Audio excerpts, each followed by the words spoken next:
right after 9/11, the Wall Street Journal, to its credit, ran a poll in the Muslim world, not of the general population, of the kind of people they are interested in. I think what they called moneyed Muslims, or some phrase like that. Professionals, directors of multinational corporations, bankers, people deeply embedded in the whole U.S. dominated neoliberal project there. So not what's called anti-American. And it was an interesting poll. In fact, the results were very much like those that were described in 1958. There was tremendous, there wasn't a campaign of hatred against the U.S. among these people, but there was tremendous antagonism to U.S. policies. The reasons were pretty much the same. The U.S. is blocking democracy and development. It's supporting dictators. By that time, there were salient issues that some of which didn't exist in 1958. For example, there was tremendous opposition in these groups to the murderous sanctions in Iraq, which didn't arouse much tension here, but they certainly did in the region. Hundreds of thousands of people were being killed. The civilian society was being destroyed. The dictator was being strengthened, and that did cause tremendous anger.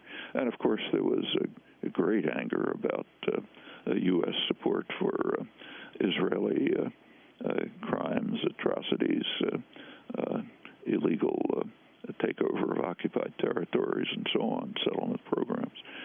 Those were other issues, which also, to a limited extent, existed in 58, but not like 2001.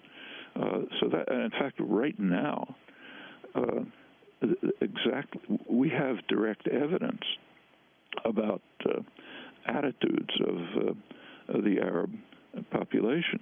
I think I mentioned this on an earlier broadcast, strikingly not reported, but extremely significant. Last August, the Brookings Institute released a major poll of Arab opinion done by prestigious, respected polling agencies.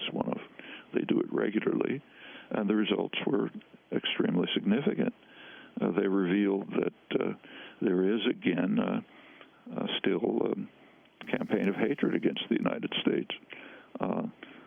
When asked about threats to the region, the ones that were picked by near unanimously were Israel and the United States.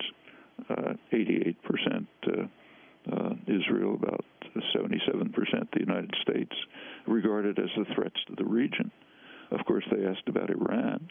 10% of the population thought Iran was a threat.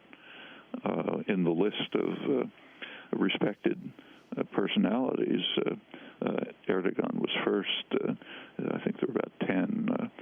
No one, neither Obama or any other Western figure was even mentioned. Saddam Hussein had higher respect. Now, this is quite striking, especially in the light of the WikiLeaks revelations.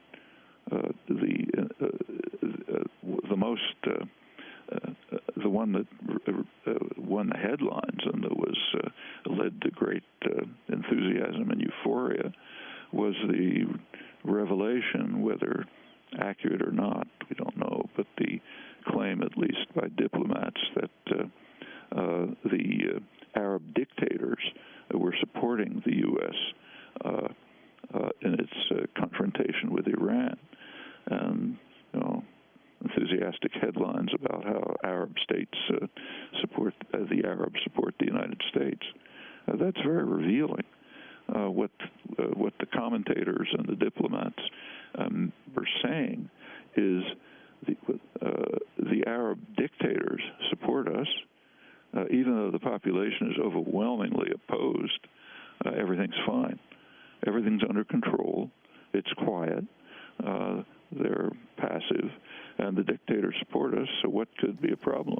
In fact, Arab opinion was so antagonistic to the United States in this, as revealed in this poll, that a majority of the Arab population, 57%, actually thought the region would be better off if Iran had nuclear weapons.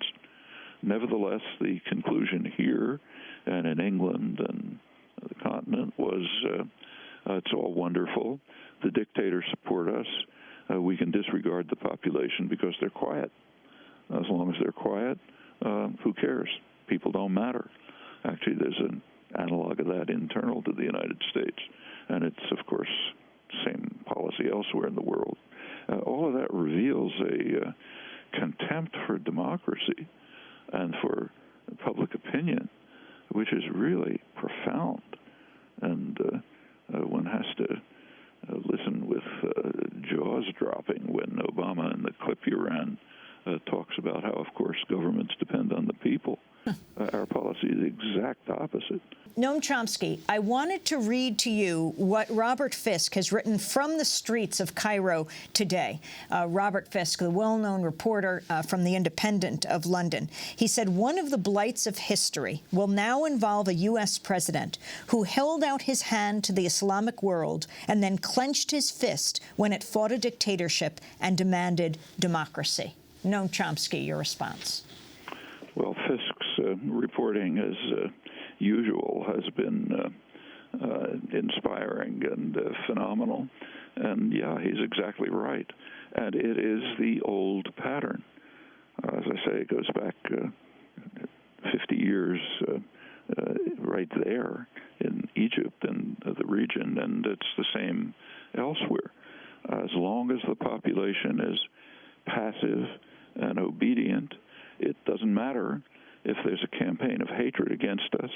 It doesn't matter if they believe that our official enemy can perhaps save them from our attacks. In fact, nothing matters as long as the dictators support us. That's the view. Here, we should remember there's an analog here. It's not the same, of course, but the population in the United States is angry, frustrated, full of fear,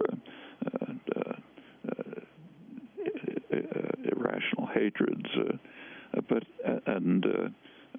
The folks not far from you on Wall Street are just doing fine. They're the ones who created the current crisis. They're the ones who are called upon to deal with it. They're coming out stronger and richer than ever. But everything's fine as long as the population's passive.